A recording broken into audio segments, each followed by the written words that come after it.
പെട്ടെന്ന് ദേഷ്യപ്പെടുക, പെട്ടെന്ന് സങ്കടപ്പെടുക, ഒരു നിസാര കാര്യത്തിന് അത് ഡീൽ ചെയ്യാനൊന്നും കഴിയാതെ തകർന്നു പോവുക. പെട്ടെന്ന് ദേഷ്യം വന്നിട്ട് വീട്ടിലെ സാധനങ്ങളൊക്കെ എറിഞ്ഞങ്ങ് പൊളിച്ചിട്ട് കുറച്ച് കഴിയുമ്പോൾ റിഗ്രറ്റ് വന്ന് സ്വന്തം പോക്കറ്റിലെ പൈസ ചിലവാക്കി അതേ സാധനം തന്നെ ഒന്നും കൂടി വാങ്ങുക.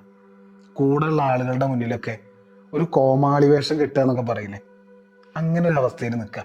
അതിർത്തി തർക്കങ്ങൾ മൂത്തപ്പോ കയ്യിലുള്ള ഒരു കത്തി പോലൊരു സംഗതിയും കൊണ്ട് അങ്ങോട്ട് പോയി ഒറ്റ വിട്ട്. അപ്പത്തെ ഒരു ഇമോഷനിൽ ചെയ്തതാണ്. പക്ഷെ പിന്നീട് ജയിലായിട്ട് കാലം കഴിക്കണം. നമ്മൾ ഈ പത്രത്തിലൊക്കെ ഇങ്ങനെ കാണാറില്ലേ. ചുരുക്കി പറഞ്ഞാൽ നമുക്ക് ഇമോഷൻസ് ഉണ്ടാവുന്നുണ്ട്, അതെല്ലാവർക്കും ഉണ്ടാവും. ആ ആക്ഷൻ അപ്പൊ കൊടുക്കണം എന്നില്ല, അവിടെ ഒരു കൺട്രോൾ ഉണ്ടായാൽ മതി എന്നാണ് സ്റ്റോയിസം പറയുന്നത്. റോമിലെ ഏറ്റവും പ്രശസ്തനായ ചക്രവർത്തിമാരിൽ ഒരു ചക്രവർത്തിയുടെ പേരാണ് മാർക്കസ് ഔറേലിയസ്. അദ്ദേഹം ഒരു സ്റ്റോയിക്കാണ്. എന്താണ് ഈ സ്റ്റോയിസം എന്നൊക്കെ അറിയാൻ വേണ്ടിയിട്ട് ഞാൻ മുൻപ് 2 വീഡിയോസ് ചെയ്തിട്ടുണ്ട്. അതിന്റെ ലിങ്ക് ഞാൻ ഡിസ്ക്രിപ്ഷൻ ബോക്സിൽ കൊടുക്കാം, നിങ്ങളൊന്ന് ചെക്ക് ചെയ്ത് നോക്കും. മാർക്കസ് ഔറേലിയസ് പറയുന്നൊരു കാര്യം, ഇമോഷൻസ് എല്ലാവർക്കും ഉണ്ടാവും, സ്വാഭാവികമായിട്ട് അതിങ്ങനെ വന്നു പോയിക്കൊണ്ടിരിക്കും. അതിനല്ല നമ്മൾ കൺട്രോൾ ചെയ്യേണ്ടത്. അതിന്ന് ഇമോഷൻസ് ഉണ്ടായിട്ട് അത് ആക്ഷനായിട്ട് മാറുന്നുണ്ടല്ലോ, അവിടെയാണ് നമ്മൾ കൺട്രോൾ കൊടുക്കേണ്ടത് എന്നുള്ളതാണ്. നമ്മുടെ ഭാര്യ പറയും, അങ്ങേരോടൊന്നും പറഞ്ഞിട്ട് കാര്യമില്ല, കാരണം പറഞ്ഞ അപ്പ വയലൻ്റായി എന്തെങ്കിലുമൊക്കെ ചെയ്ത് കൂട്ടി ഓരോ അബദ്ധത്തിൽ പോയി പെടും. മക്കൾ പറയും, അച്ഛനോടൊന്നും പറയാതിരിക്കുക ഭേദം. കുറേ ബഹളമൊക്കെ ഉണ്ടാക്കി ഒരു കാര്യം വളരെ സ്മൂത്തായിട്ട് കാമായിട്ട് സോൾവ് ചെയ്യാനൊന്നും അച്ഛന് കഴിയില്ല. ചുരുക്കി പറഞ്ഞാൽ നമ്മളെ ആളുകളുടെ മുന്നിലൊക്കെ ഒരു വീക്ക് കഥാപാത്രമായിട്ട് മാറും. സോ നമ്മുടെ ഇമോഷൻസിനെ കൺട്രോൾ ചെയ്യാനുള്ള കഴിവ് നമുക്കില്ലെങ്കിൽ. റീസെന്റ് ആയിട്ട് ഞാൻ കേട്ടൊരു കാര്യം, ഒരു പെൺകുട്ടിയെ ആ ഫാമിലി പെട്ട ആളെന്നെ നിരന്തരം ശല്യം ചെയ്തുകൊണ്ടിരിക്കുകയാണ്. ആ പെൺകുട്ടി ആരോടും പറയാതെ കുറെ കാലങ്ങൾ കഴിഞ്ഞു. പിന്നീട് ഒരിക്കൽ അറിഞ്ഞപ്പോൾ ആളുകൾ ആ പെൺകുട്ടിയോട് ചോദിച്ചു, നിങ്ങൾക്കത് പെട്ടെന്ന് തന്നെ അമ്മയോടോ അച്ഛനോടൊക്കെ പറയായിരുന്നല്ലോ. ഇത് ഉള്ളിൽ ഒതുക്കി ആ പെൺകുട്ടി ആകെ ശരീരം കൊണ്ട് തന്നെ മെലിഞ്ഞുണങ്ങി ആകെ ഡിപ്രഷന്റെ വക്കിലൊക്കെ എത്തിയപ്പോഴാണ് ആളുകൾ അറിഞ്ഞത്, ഇത് ആരോടെങ്കിലും പറയായിരുന്നില്ലേന്ന്. അപ്പൊ ആ പെൺകുട്ടി പറഞ്ഞൊരു കാര്യം, അമ്മയോട് പറഞ്ഞ അമ്മ അച്ഛനോട് പറയും. അച്ഛന്റെ സ്വഭാവം എന്ന് പറഞ്ഞാൽ അച്ഛനൊരു കൺട്രോളും ഇല്ല. അച്ഛൻ പോയി അയാളെ പോയി കൊന്ന് ജയിലിൽ പോയി കിടന്ന് അതിലും ഭേദം ഈ വേദന ഞാൻ അനുഭവിക്കുന്നതാണെന്ന് ആലോചിച്ച് നോക്കൂ. അച്ഛൻ എന്നുള്ളൊരു പൊസിഷൻ, അയാളുടെ ഇമോഷൻസിനെ കൺട്രോൾ ചെയ്യാൻ കഴിവില്ലാത്ത ഒരാളായി മാറിയ അയാൾക്ക് മാത്രമല്ല കൂടെ ഉള്ളവർക്കും ബുദ്ധിമുട്ടാണ്. എങ്ങനെ ഇമോഷൻസിനെ കൺട്രോൾ ചെയ്യണമെന്ന് സ്റ്റോയിസം പറയുന്ന ചില ടെക്നിക്സ് ആണ് ഈ വീഡിയോയിലുള്ളത്. സ്റ്റോയിസം എന്ന് പറഞ്ഞാൽ എന്നെ ആദ്യം ഇൻസ്പയർ ചെയ്ത ഒരാൾ മാർക്കസ് ഔറേലിയസ് തന്നെയാണ്. വീഡിയോ ചെയ്തിട്ടുണ്ട്, നിങ്ങൾക്ക് ചെക്ക് ചെയ്ത് നോക്കാം. ഔറേലിയസ് അദ്ദേഹത്തിൻ്റെ ഒരു ഡയറി പോലെ അദ്ദേഹത്തിൻ്റെ മനസ്സിൽ തോന്നുന്ന ഓരോ കാര്യങ്ങളും കുറിച്ച് വെച്ചതായിരുന്നു. അതിന് പിന്നെ ബുക്കായിട്ടൊക്കെ വന്നു, അതിൻ്റെ പേര് മെഡിറ്റേഷൻസ് എന്നാണ്. അതിന് മാർക്കസ് ഔറേലിയസ് പറയുന്നൊരു പോയിന്റ്, ഞാൻ വീഡിയോയുടെ ആദ്യം പറഞ്ഞ പോയിന്റ് തന്നെ, നമുക്ക് ഇമോഷൻസ് ഉണ്ടാവും, അതിൽ നമ്മൾ കൺട്രോൾ ചെയ്യേണ്ട കാര്യമില്ല. പക്ഷെ നമ്മൾ കൺട്രോൾ ചെയ്യേണ്ട എപ്പോഴറിയോ, ആക്ഷനിലേക്ക് അത് മാറുമ്പോഴാണെന്നാണ്. ജസ്റ്റ് ഒന്ന് ആലോചിച്ചാൽ മതി. ഒരു ചക്രവർത്തിയുടെ ലൈഫ്, ഒരു ചക്രവർത്തി എന്ന് പറഞ്ഞാൽ തീച്ചൂളയിലാവുക അയാളുടെ ലൈഫ്. കാരണം എന്ന് പറഞ്ഞാൽ അയൽ രാജ്യങ്ങൾ ഏത് സമയവും വീക്കാണെന്ന് അറിയുന്ന ഓരോ മൊമെന്റും ആക്രമിക്കാൻ വേണ്ടിയിട്ട് കണ്ണും കാതും കൂർപ്പിച്ച് നിൽക്കുകയും, രാജ്യത്തിൻ്റെ അകത്ത് ആഭ്യന്തര യുദ്ധങ്ങൾ, കലാപങ്ങൾ, സ്വന്തക്കാർ തമ്മിലുള്ള വേറെയുള്ള പൊളിറ്റിക്സ്, അതിനിടയിൽ സ്വന്തം മക്കൾ വരെ അച്ഛനെ കൊന്ന് അധികാരം നേടാൻ വേണ്ടി കാത്തിരിക്കുന്നൊരവസ്ഥ, അതിനിടയിലോ ഫാമിലി അങ്ങനത്തെ മറ്റ് പ്രശ്നങ്ങൾ, അവസാനം ജനങ്ങൾക്കിടയിൽ നല്ല പേരൊക്കെ ഉണ്ടാക്കി വലിയ ചരിത്രം സൃഷ്ടിച്ച ചക്രവർത്തി എന്നൊക്കെ പേരുണ്ടാക്കിയിട്ട് വേണമല്ലോ ഇവർക്കൊക്കെ മരിച്ചു പോകാൻ. അത് പേരുണ്ടാക്കാനുള്ള മാർക്കറ്റിംഗ് സ്ട്രാറ്റജികൾ, അത് ചുരുക്കി പറഞ്ഞാൽ അത്രയും സ്ട്രെസ്ഫുൾ ആയ ഒരു ലൈഫാട്ടോ. ആ ലൈഫ് ലീഡ് ചെയ്തുകൊണ്ട് അയാൾ ഓരോ കാര്യങ്ങളെയും നോക്കണം. അവിടെ ഇമോഷൻസിനെ കൺട്രോൾ ആവശ്യമാണെന്നുള്ളതാണ്. ഇമോഷൻസിനെ കൺട്രോൾ ചെയ്യാൻ സ്റ്റോയിസം പറയുന്ന ഫസ്റ്റ് പോയിന്റ് പറഞ്ഞാൽ ഒരുപാട് പോയിന്റ്സ് ഉണ്ട്, ഞാനിപ്പോൾ കുറച്ച് പോയിന്റ്സേ പറയുന്നുള്ളൂ. അതിലെ first point, you are not the emotion. നമ്മൾ ഇമോഷൻ അല്ല എന്ന് മനസ്സിലാക്കുക. ആളുകൾ ആ ഇമോഷനിലാവുന്ന ആ മൊമെന്റിലേ അവരതായി മാറും, അവരെ തന്നെ മറന്നു പോകുന്നുള്ളത്. നമ്മളൊരു മൂവി കാണുന്നത് ജസ്റ്റ് സങ്കല്പിച്ചു നോക്കും. ഒരു മൂവി കാണുമ്പോൾ ആ മൂവിയിൽ സന്തോഷം വരും, നമ്മൾ സന്തോഷിക്കും, തമാശ വരും, അത് നമ്മൾ എൻജോയ് ചെയ്യും. സങ്കടം വരും, അപ്പോൾ നമുക്ക് സങ്കടം വരും, നമ്മൾ കരയും. ആങ്സൈറ്റി വരും, ക്യൂരിയോസിറ്റി വരും. ഇതൊക്കെ നമ്മൾ ആ ഇമോഷൻസ് നമ്മളിലൂടെ കടന്നൊക്കെ പോട്ടോ. പക്ഷെ നമുക്കറിയാം ഇത് ജസ്റ്റ് സിനിമയാണെന്ന്, നമ്മളത് ബാധിക്കുന്നില്ല.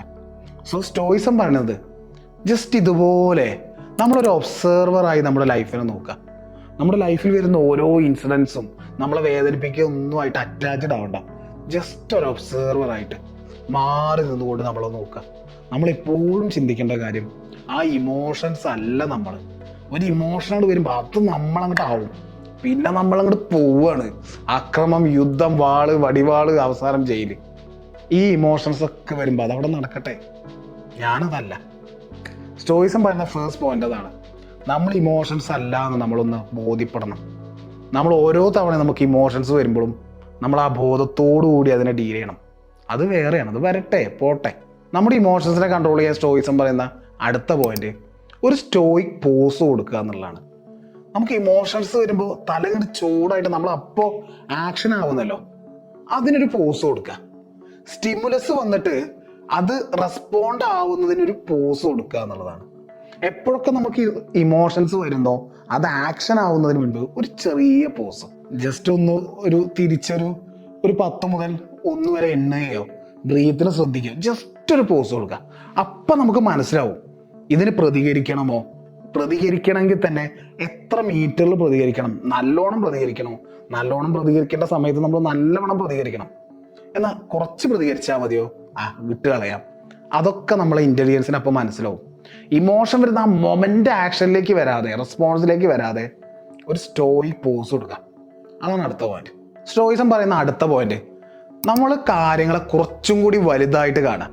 അതിൽ സ്റ്റോയിസം പറയുന്നത് വ്യൂ ഫ്രം ദി എബോ എന്ന് പറയും. മുകളിൽ നിന്ന് കുറച്ചും കൂടി വലുതായിട്ട് കാണാം. നമ്മളിപ്പോൾ നമ്മളെ കുറിച്ച് മാത്രം കുറച്ചുകൂടി ചെറുതായിട്ടാണ് കാര്യങ്ങളെ കുറിച്ച് ഒക്കെ കാണുന്നത്. ആ കാണുന്നതിനെ കുറച്ചുകൂടി വാസ്റ്റായിട്ട് കാര്യങ്ങളെ കാണാൻ ശ്രമിക്കുക എന്നുള്ളത്. ലോകം മൊത്തം, യൂണിവേഴ്സ് മൊത്തം തനിക്ക് എതിരാണ് എന്നൊക്കെ നമുക്ക് ചില സംഭവങ്ങളൊക്കെ നടക്കുമ്പോൾ നമുക്ക് തോന്നും. ആരും സപ്പോർട്ടില്ല, യൂണിവേഴ്സ് മൊത്തം എനിക്ക് എതിരാണല്ലോ എന്നൊക്കെ. അങ്ങനെ ചിന്തിക്കുന്ന ആ മൊമെന്റ് നിങ്ങൾ ഒന്നുകൂടി ചിന്തിക്കുക. അത് ചെറിയൊരു മനുഷ്യനെ പോലുള്ള ചിന്താഗതിയാണ്. അതിനെ കുറച്ച് വാസ്റ്റായിട്ട് ചിന്തിച്ചു പോകും. അപ്പോൾ നമുക്ക് മനസ്സിലാവും. അപ്പോൾ ഇത് നാളെയും ഈ ഒരു ഇൻസിഡൻറ്റിൻ്റെ വേദന ഉണ്ടാവുമോ, ഒരു 5 വർഷം കഴിഞ്ഞ് ഈ വേദന നമുക്ക് ഉണ്ടാവും അതുപോലെ. അങ്ങനെയൊക്കെ നമ്മൾ കുറച്ചുകൂടി വലുതായിട്ട് ചിന്തിക്കാം. അപ്പോൾ ഏതൊരു കാര്യം വരുമ്പോഴും ഒരു ഇമോഷൻസ് ഒക്കെ ഒന്ന് നമ്മൾ വിഷമിച്ച് നിൽക്കുന്ന ആ മൊമെന്റിലേ നമ്മൾ ചെറുതായിട്ട് ചിന്തിച്ചത് കൊണ്ടായിരിക്കാം മേ ബി ആ വിഷമം. അതിന് കുറച്ചും കൂടി വാസ്റ്റായിട്ട് കാണാം. അതാണ് സ്റ്റോയിസം പറയുന്നത്. ഞാൻ പഠിക്കുന്ന സമയത്ത് ഞാനൊരു പയ്യന് തമ്മിൽ അടിയുണ്ടായി, തല്ലൂടി. അടി ഉണ്ടായി, എന്തോ എൻ്റെ മഹാഭാഗ്യത്തിന് അവൻ തോറ്റു. അപ്പം അവൻ എന്നോടൊരു വാക്ക് പറഞ്ഞു, പുറത്തുനിന്ന് കാണാടാ, പുറത്തുനിന്ന് നീ 2 കാലം നടക്കില്ല എന്നൊക്കെ പറഞ്ഞു. അതിന് ഞാൻ പറഞ്ഞു നോക്കടാ എന്നൊക്കെ പറഞ്ഞ് ഞാനും മാസം കാണിച്ച് പോന്നു. പക്ഷെ സത്യം പറഞ്ഞാൽ എനിക്ക് നല്ല പേടിയായി. പിന്നെ സ്കൂളിൻ്റെ പുറത്തെത്തുമ്പോൾ ഞാൻ വേഗം നടക്കാൻ തുടങ്ങും. എൻ്റെ മനസ്സിൽ അവൻ കുറേ ഗ്യാങ്ങിനൊക്കെ വിളിച്ച് വന്നാൽ എൻ്റെ അവസ്ഥ എന്താവും എന്നുള്ളത്. അന്ന് ഞാൻ അനുഭവിക്കുന്ന ഒരു സ്ട്രെസ് ഉണ്ടല്ലോ, അന്നത് വലിയ സംഭവമായിരുന്നു കേട്ടോ എനിക്ക്. പക്ഷെ ഞാൻ കുറച്ചും കൂടി വലുതായി കാണുമ്പോൾ ഇന്നത് അതിനെ ഒബ്സേർവ് ചെയ്യുമ്പോൾ എന്താ മനസ്സിലാവുന്നത്, അത് നല്ല ഫണ്ണാണ് ആക്ച്വലി അങ്ങനത്തെ ഓരോ മൊമെന്റ്സും.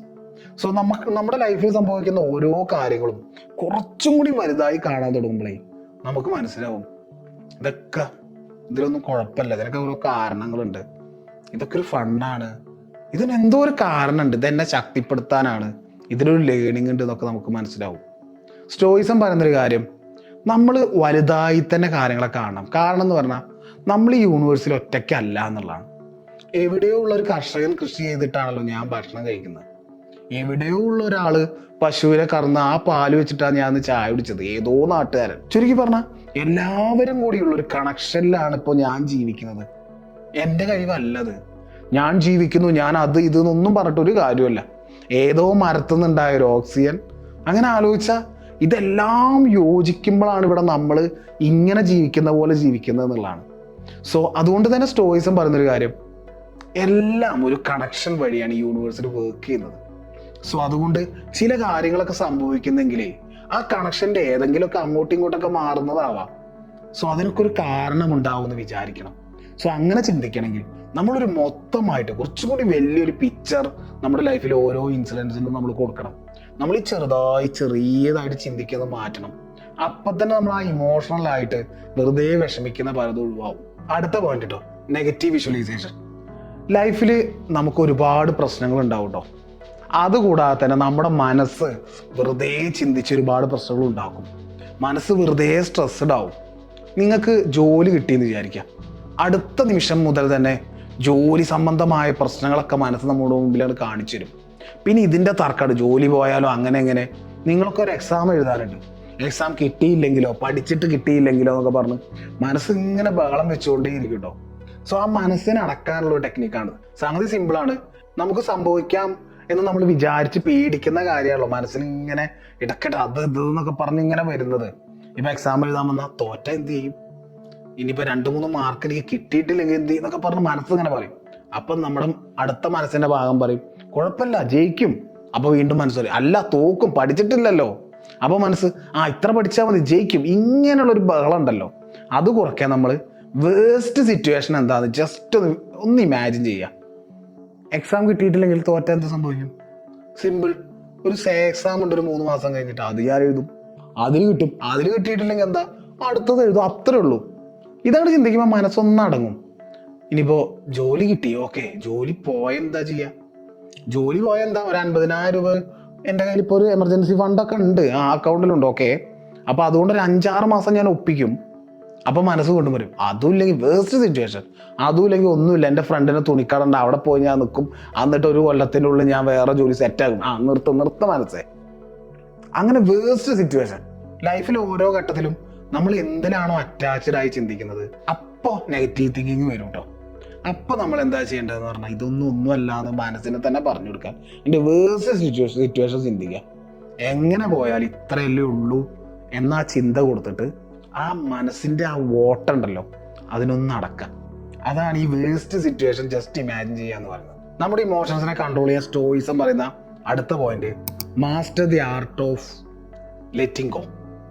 ഉപേക്ഷിച്ച് ചില കാര്യങ്ങൾ നമ്മൾ ഉപേക്ഷിച്ചിട്ട് കളയണം, അതിനുള്ളൊരു കഴിവ് എന്നുള്ളത്.